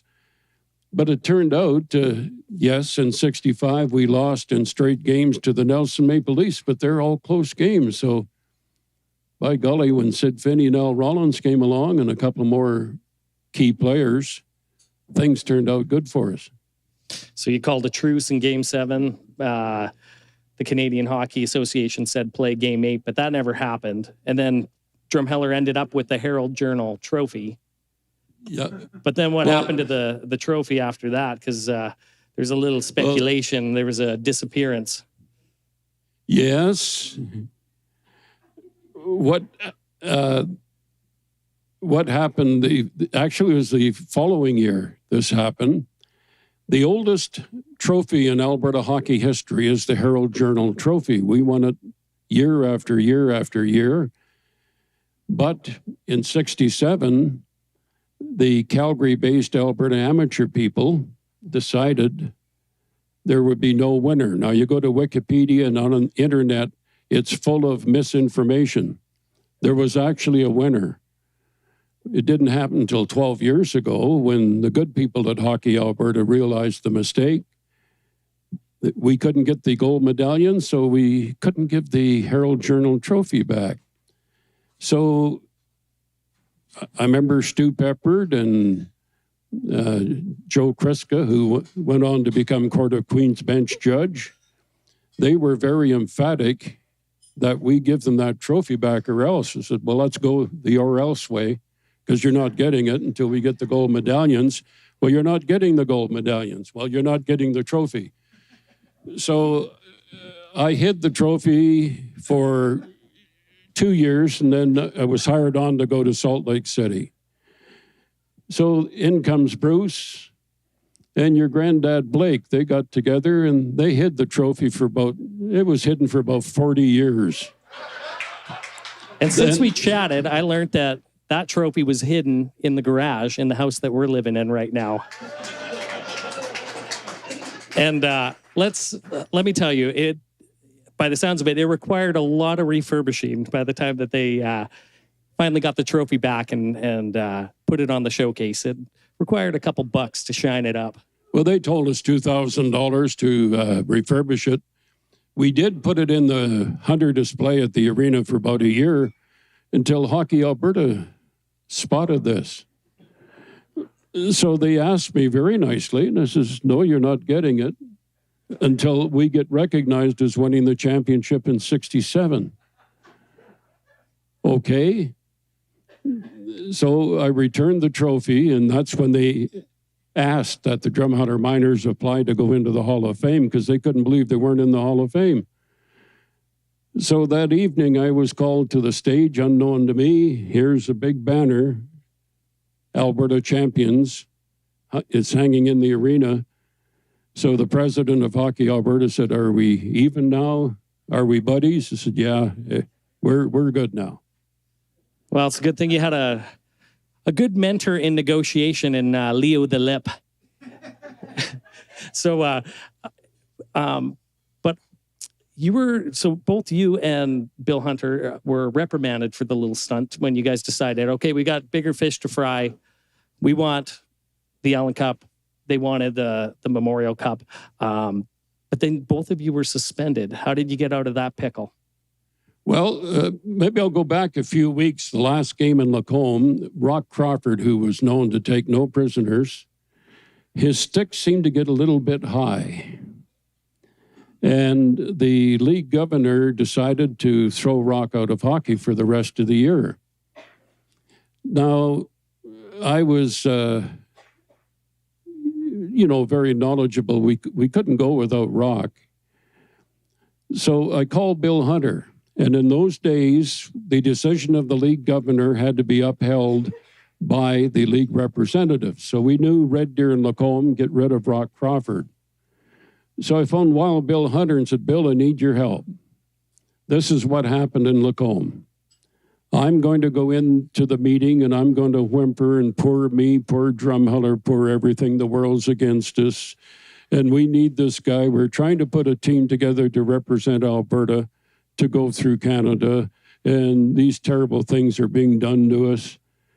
It was kind of a weak argument, but I said, Dickie, who played for Lacombe, he was, kind of put his head down and Rock stick sort of caught him in the head. So I said, Bill, I'm going to go through this. Will you take over? Yeah, I'll take over. So I'm whimpering, going through this, for us, all of a sudden, bang on the table, the papers are flying. Bill Hunter jumps up and he says, what are you people trying to do to the Drumheller Miners? You do not do this, you understand? For the first time in 20 years, we finally have a hockey team that's trying to win an Allan Cup. You can't treat them this way, there'll be no suspension. Well, by that time, everyone was shuddering in their seats because Bill really put on a show. So we got the suspension lifted at that meeting.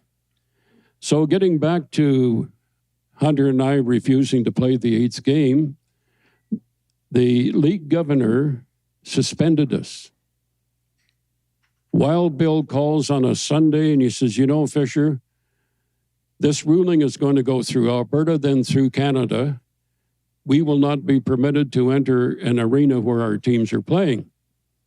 Do you have any ideas? I said, Bill, how many Detroit Red Wing checks do you still have? He said, I got lots. So I said, maybe this will work. Red Deer finished the league in debt, and they were quite upset about it at the time. I said, could Detroit pay off the debt in Red Deer? He says, yeah, but you have to talk to Red Deer. They won't talk to me, and you seem to get along with them. So I called the Red Deer president and said hello, and my next question was, do you trust me?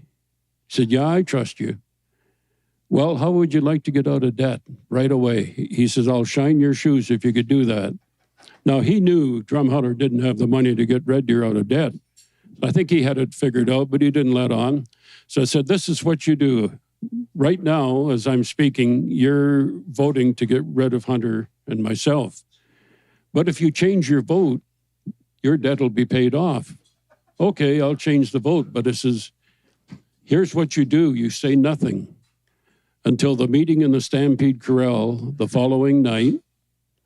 The league governor stands up and says, who's in favor of my decision to have Hunter and Fisher suspended? Only one arm went up. He says, who's against it? Well, of course, Edmonton and Drumheller voted against it, and up goes Red Deer's hand. The league governor picked up his papers, threw them at us, and called us names and says, I quit. He storms out. So the Red Deer representative reaches over, okay, where's my money? So I turned to Bill Hunter and I said, Bill, it's your turn. Bill opens his briefcase and says, how much money do you want? I don't want any receipts, nothing. Just how much do you want? So the Red Deer president told him. Bill Hunter writes out the check right there. He says, here, you're out of debt. And that's how we got the suspension lifted on it. And then you were back into your guys' respective barns where you could watch your teams go on to win the championship. But at that point, the Canadian Hockey Association had told the Drumheller Miners that you were no longer able to play any home games in Hannah. It had to be in Edmonton or Calgary, and that also presented a handful of challenges too, right?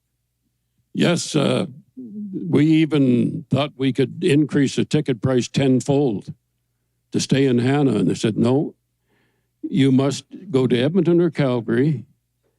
We checked with Edmonton, and there's absolutely no ice available. And about that time, the Edmonton Gardens were condemned. The only way we could play in it was when the fire department was in with their truck and all the hoses laid out, and they would let us play. I'm up in the press box 50 feet up in the rackety wooden one stair up. I'm wondering, is it very smart being up here? But I thought the firemen would come through if something happened. So anyway, the only place in Alberta that had ice was the University of Calgary, and they welcomed us. But at that time, if we made it to the Canadian Championship, it was $5,000 a game to go to Eastern Canada per game. We went 6 games, a lot of money. We just didn't think the university rink could do it. So we decided to call the Stampede Corral, call their manager. He invited us into a meeting. The Calgary owner was there. The old buddy from the broadcast earlier in the year, right? Yeah. Anyway, he said, I don't know why we're having this meeting. The Drumheller Miners will never play 1 minute of hockey in the Stampede Corral. That's firm. I have a contract. And why are we here even talking about this? Around the corner, hidden behind a divider, came this gentleman. He came storming over with one fist clenched and his finger out. And he said, I could care less what kind of contract you have with the Calgary Exhibition and Stampede Board. You can take that contract wherever you want and do whatever you want with it. But the Drumheller Miners are going to be playing in the Stampede Corral. Ooh, this is good. But would it hold? Well, he went on to say, I made my first dollar in the Drumheller Valley. I have a soft spot in my heart for Drumheller. And he was almost shouting. He turned to the manager of the Stampede Corral. He says, after the guarantee is paid to the visiting team, every penny goes to the Drumheller Miners because I know what it's costing for them to keep that team on the ice. So we didn't even pay rent. And he said, furthermore, we have a rodeo coming up and other events. You will put the ice in as fast as you can to accommodate the Drumheller miners whenever. You understand? Yeah, the Stampede Corral manager, yes. So the first night, Good Friday, 1966, I don't know if you folks know it. I was sworn to secrecy at the time, but 60 years later, what the heck? The Drumheller miners set an all-time attendance record at the Stampede Corral. Calgary Flames didn't even come close to it. And how it happened, people didn't think that many, people in Calgary didn't think that many people would come out to watch us. 6,666 seating at the Stampede Corral. They told me it added up to 9,300 somehow got in there. They were not prepared. So the next game, the Calgary Fire Department and Calgary City Police were very prominent to make sure it never happened again. Now, the gentleman responsible, we didn't know him. We knew about him. He played for the New York Americans in the National Hockey League. Most times he led the penalty minute parade.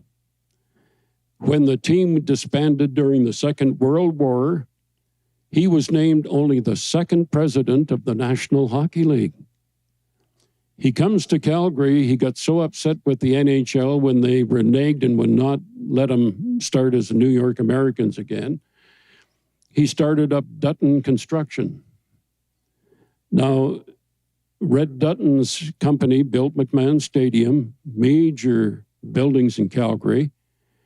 He was the Calgary Stampeders president of the Calgary Exhibition and Stampede Board. He had a lot of pull, and he got the Drumheller miners into the corral. So that's a story of someone coming out of nowhere and giving us a big helping hand. Well, you know what? With a name like Dutton, could take you to the train station pretty quickly. I watched The Sopranos once, and well, you watch some Mafia. I'm not jumping to any conclusions, but construction company and an ex-enforcer of the NHL, I would be scared enough to just say, whatever Red Dutton says, I follow suit. And that's what happened. So you go on to the finals, and you're playing the Sherbrooke Beavers. A little bit of an interesting name for a hockey team. Well, in Quebec, they were called the Sherbrooke Casters. In English Canada, casters, I found out, means beavers. So they came west, they referred to themselves as Beavers, and they had a great hockey team. I'll go back to Kenny Flager again. Serge Aubray was their main goalie. He was offered a crack at the Detroit job, but he wanted to stay in Sherbrooke to win another Allan Cup. He was really a top goaltender. So Kenny goes to the high school in Drumheller, and he finds the French teacher. And the French teacher taught him how to swear in French. So this game was at the Foothills Arena, and Kenny gets behind Serge Aubray. Finally, Serge had enough. He went over to the bench, and next thing we know, the Calgary City Police are escorting Kenny out of the building.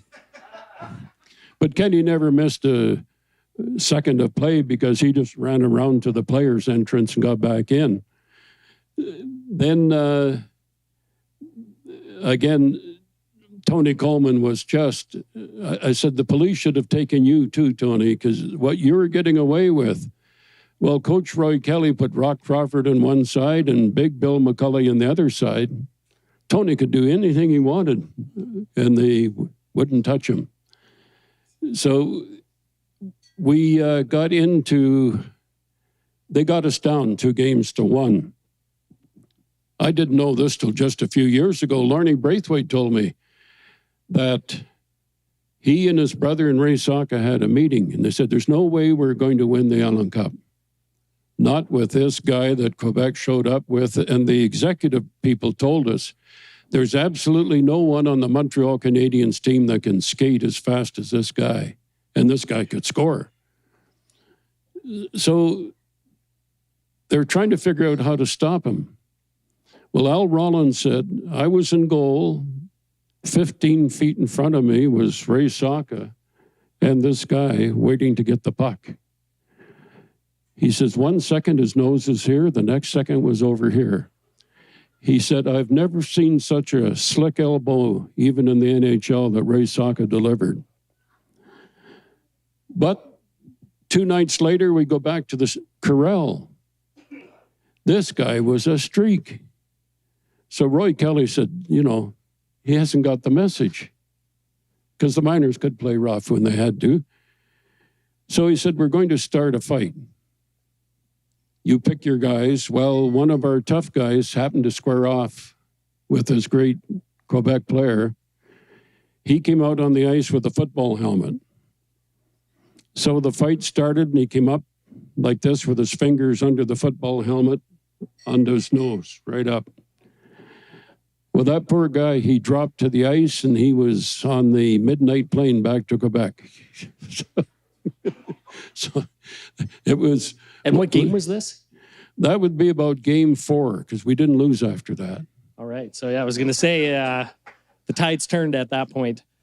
So it goes on to game 5. And then game 6 was a bit of a blowout, but... yeah, we won the game 5-0. Squeak Leopold, he had the game-winning goal. Yeah, I might back up a bit. One night at practice in the old Drumheller Arena, Squeak put 10 pucks on the edge of the goal crease. Those days, the goal crease was square, not in the moon shape that we have today. 10 pucks on the edge of the goal crease. 9 of them went in, off the crossbar in. You don't see that in hockey today. Squeak was that good. So on that 6th game early in the game, there's a big pileup in front of the Quebec goaltender. There's nowhere to shoot the puck. Squeak just backs up off the crossbar and in. That was the winning goal. Well, he got his reps in. So when the presentation happened, what did the ceremony look like? When I was at the display last week, there's this really nice news clipping, and it says, jubilant fan kisses Ray Saka, and there's this great news clipping picture of this gal kissing Ray, the captain, and then underneath it, Macaulay is drinking some champagne out of the cup. Was the celebration, because this was also at the university arena, not the corral? That night, yeah, the university. So was it the president of Canadian Hockey Association that made the presentation, and then a bit of a party at the rink? And did you go anywhere else afterwards? You have to ask if we went anywhere after. Yeah, the Canadian officials presented the trophy, big celebration. So the party was on. Drumheller, that never should have been in here, has just won the Canadian title. So a lot of us go to what a place was called the Alley Cat. It was open after hours. So I guess most of us stayed there till about 4:30 in the morning. But one of the things I recall, they had 2 go-go cages with the go-go girls. Remember that? The women? So Tony Coleman and I were sitting back watching, and we said, well, we can do a better job, but these girls are into overtime, and they look tired. So we go open the door, and we asked them if they would get out, and we'll take over. So we got in the go-go cages, and by golly, we had more moves than a rubber-tired combine.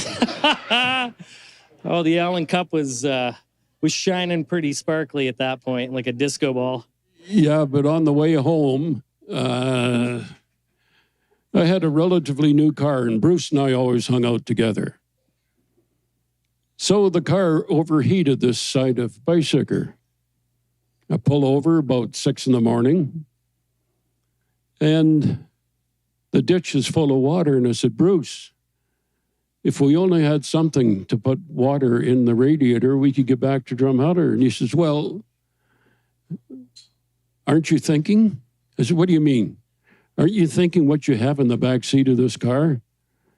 That big case you're carrying in the back seat? Yeah, that's the Allan Cup. He said, well, let's take it out. We'll get in the ditch and get some water. And that's what we did. We put water in the radiator. And the Allan Cup bailed you out. But then word got out to the Canadian officials. How dare you do this to the Allan Cup? So it's about a year later, it went into the Hall of Fame in Hamilton. No more. That cup stayed there after we did what we did. What a great story. So the following year, the league was no more, but the miners set off and did a tour overseas, played a couple of exhibition games before playing the Bunny Ahern tournament in Sweden. But those two exhibition games were in Dresden, and this was at the height of the Cold War, behind the Iron Curtain. What was it like playing in East Germany at that time? Well, before we went, the federal government contacted us and said, what are you guys doing? How did you get permission to go behind the Iron Curtain? Because the Western world wasn't to go there. I said, I don't know. It was put on our itinerary. So they said, this is what you're going to do. This is the federal government. We are buying Hudson Bay coats for every member of your team. Then the Alberta government called and they broke protocol. We are going to turn the Alberta tartan into sports jackets and ties. So if it's too warm in East Germany, you wear the tartan. The reason for this, and the federal government told us, if you're Canadian, you're Russians who controlled East Germany and the East Germans will know you are a Canadian if you have that Hudson Bay coat on. And if you don't, you wear the tartan, they will associate that tartan with Britain. And they like the Brits, even though Britain firebombed Dresden over 2 nights. So that was okay. We told the players how you had to dress at all times. We arrive in Dresden in the evening, get to the hotel, and it, kind of shakes you. Here's 2 Russian soldiers with the rifles on their shoulders standing at attention with the bayonets fixed on the end of the rifles. We're wondering what we got into. But in East Germany, we were treated like royalty. How many people have ever sat to have lunch with a Philharmonic orchestra playing soft music for you? That's how they treated us. It's just great. Then we kept requesting to cross checkpoint Charlie in Berlin. And at that time, it was easy to be shot by either side. And our tour guide got off 3 blocks before checkpoint Charlie. So what? I'm halfway across checkpoint Charlie, and a farm boy taking pictures. This U.S. soldier says, drop that camera and get over here immediately. He says, you understand that people get shot for less than what you just did?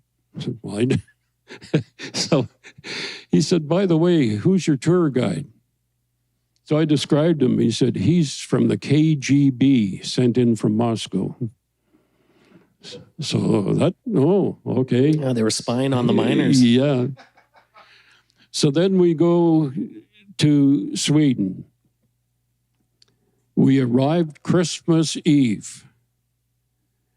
We get to the hotel, the afternoon Stockholm newspaper, front page, huge cartoon of a baby, all beat up, scarred, tape on one tooth, barbed wire around the crib. Baby trying to get out, can't get out, and crying. We asked the woman at the desk, what does this say? It said, Canadian hockey team arrives today. What a warm welcoming. There's no way after 3 days, they put us in a hotel, which you probably wouldn't stay in today. They allowed the shower to be open in the basement, one shower in the basement for 2 hours, 2 times a week. The food was not that great. The Russians refused to take it. After 3 days, the bus pulled up and they're heading back to Russia. Guess what? They were put in a luxurious downtown Stockholm hotel. We asked, why can't we go? And the Canadian delegation, the head, said, no, you put up with any abuse you were given. You're here as goodwill people. So if they want to abuse you, you put up with it. That's why you're here.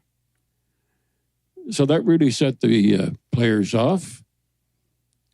And I guess one of the noteworthy parts, we were over at the Canadian Embassy, and the ambassador said, I can only get a few tickets because you people fill the arena. And not many people went to see the Swedish teams or Russia. It was not necessarily Drumheller, but it was Canadian. And by that time, they had a real hatred for Canadian hockey based on previous years. They made it very clear, we're not going to win. There's no way you're going to win.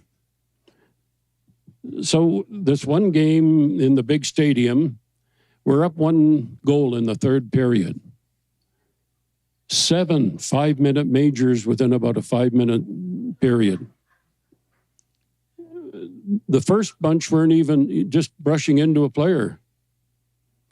And at that time, the Swedish players, if you even touched them, they would fall to the ice, kick and scream.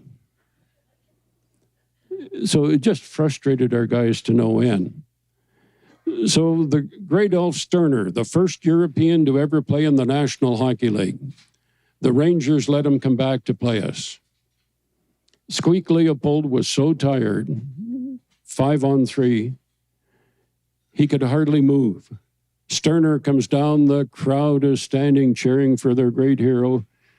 Squeak lost it, he pitchforked the guy right over his head. But then we had picked up Buddy Severson from Medicine Hat, and Buddy was a player who had quite a temper. As the play is going into our end, the referee's coming down, and guess what? The referee wound up in the third row. Buddy put him into the third row. 12 policemen from Stockholm surround our bench. And one guy comes up to me and he says, automatic 3-day jail term. You understand? Oh, what are we into?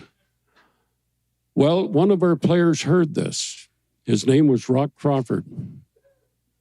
Rock comes off our bench and he starts swinging his stick over his head. And those 12 policemen ran faster than Rock could. By the end of the rink, I finally caught up to Rock because I didn't want to get too close, swinging the stick. I said, Rock, we're in huge trouble here. Please stop. This gentleman who had been to our hotel a couple days before, he came to our room, reached in his pocket, put down a pistol. He says, anyone gets in any trouble in Stockholm, here's my name. Call me. Ooh, what is this? We thought the guy was maybe faking.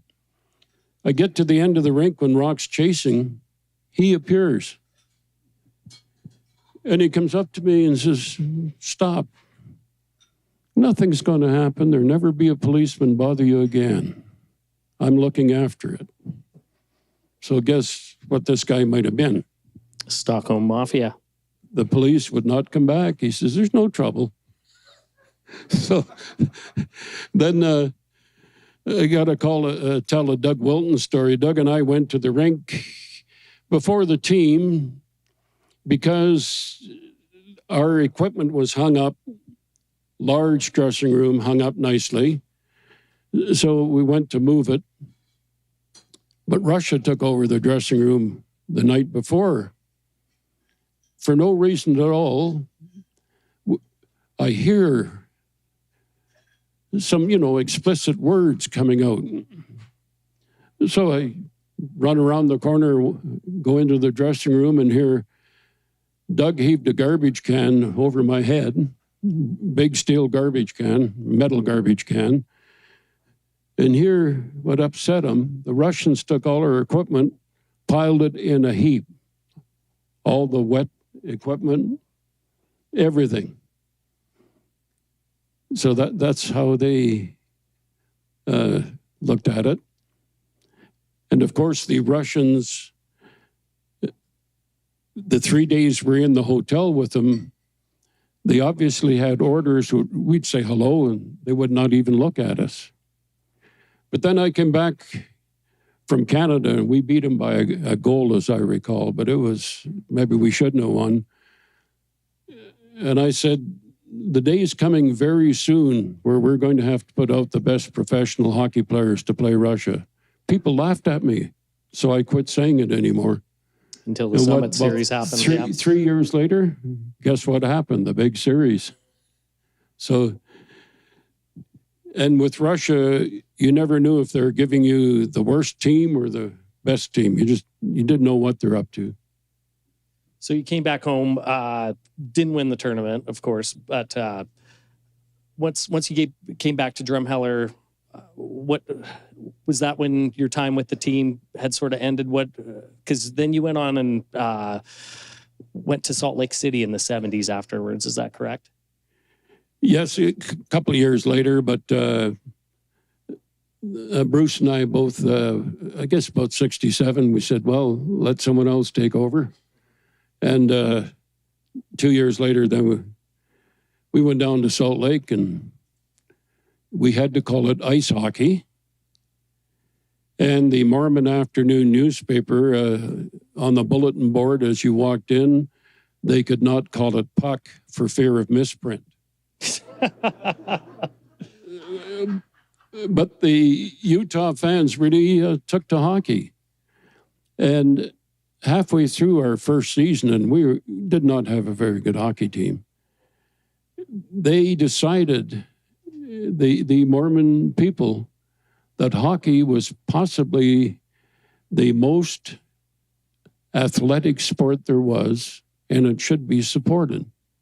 So that really helped us. Well, pretty cool now. You fast forward to modern times, and you got the Utah Hockey Club that's making grounds and doing pretty good this year. And the other thing that sort of stood out, we couldn't figure, we had Vancouver Canucks, Seattle, Portland, San Diego, Phoenix, Denver, all in their league. We couldn't figure out why San Diego was drawing so many people. So I talked to their marketing people, and they said, here's how you market your hockey. Market to the women. They are more emotional, and they will support you more. So we switched to that, and they're right. We get women coming, and it's almost as though they're playing hockey. They got their fists clenched. They're ready to get into the game. Well, you know what? When I was doing a little bit of research beforehand, we often think hockey being a men's sport, but the Bentley brothers had 7 Bentley sisters, and the Bentley dad said these girls would kick the snot out of the brothers 9 times out of 10 on the ice. So, maybe it's, as we're seeing, even with the PWHL, like times are catching up. Like women have always been interested in the game and playing the game. Now there's just a better platform. Just looking at the time, we talked about doing a Q&A. Is that something that people would be interested in doing? Like, this is our first time doing the Spirit of the Valley. I'm going to sing one last song. And if there's anybody who has questions for Jim, feel free to go up to Ryan. He's got a portable mic. But I just want to extend my gratitude, the gratitude of Drum Distilling on behalf of Nick, Brooke, all the staff, Marcel. This has been an incredible night so far. Jim, thank you so much. You're an encyclopedia of hockey knowledge and story, and it's a real treat just to be in a room with you and listening to all these stories. So thank you so much for being with us tonight.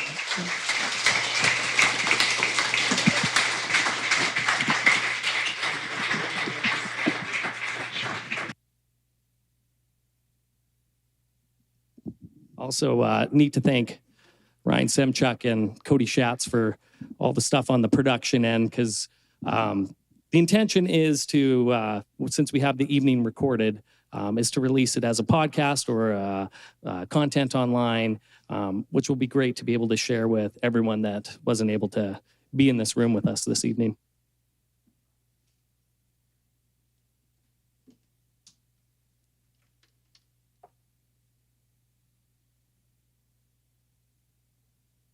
So a number of years ago, when I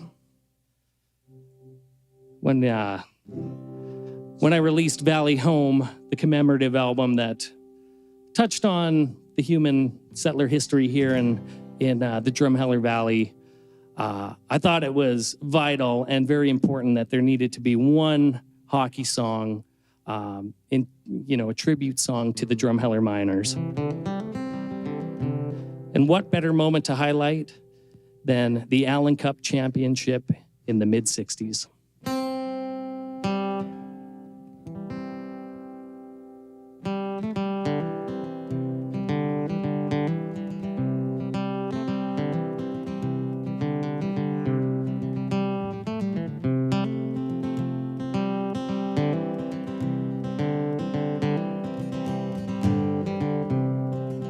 In the foyer of our old barn, there is a showcase dedicated to the past years, crowning achievements ever witnessed down here at all.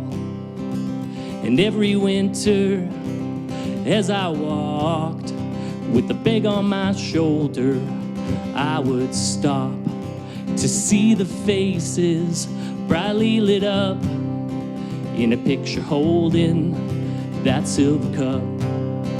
When the year was 66, when their name was engraved on it, the inscription was an epitaph. It'd be the first time, it'd be the last.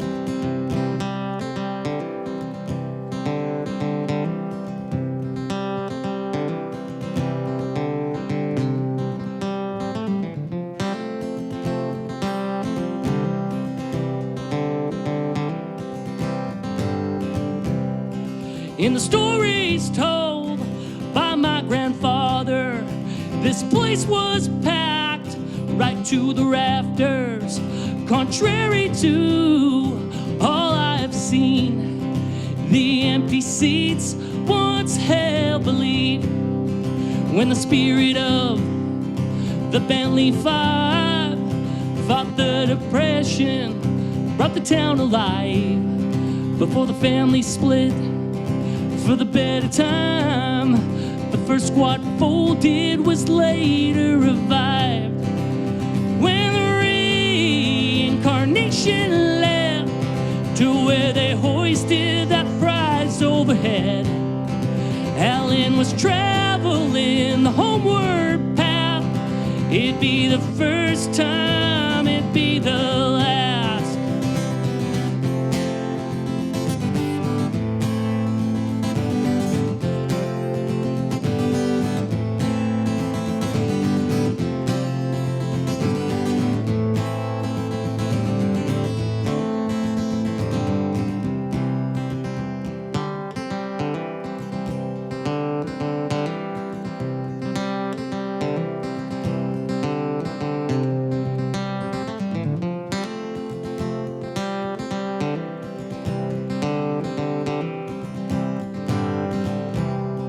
Well, no need was there to pardon. The ringer held up his end of the bargain. The guardianship within the crease secured a guaranteed victory. For another decade, the team remained, but never again was that championship claimed. Now the arena's name takes on a new meaning to relive those glory days well in the building. Oh, and the year was 66 when their name was engraved on it. The inscription was an epitaph. It'd be the first time, it'd be the last. It'd be the first time, it'd be the last.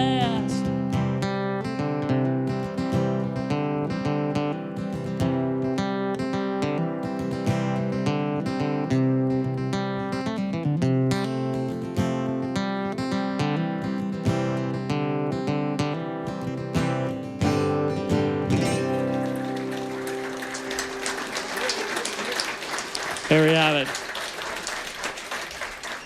Well, thank you everyone once again for being a part of the first episode of The Spirit of the Valley. All the proceeds for tonight's event went towards the Rotary Club. So I believe that the management here has a check to go to the Rotary Club.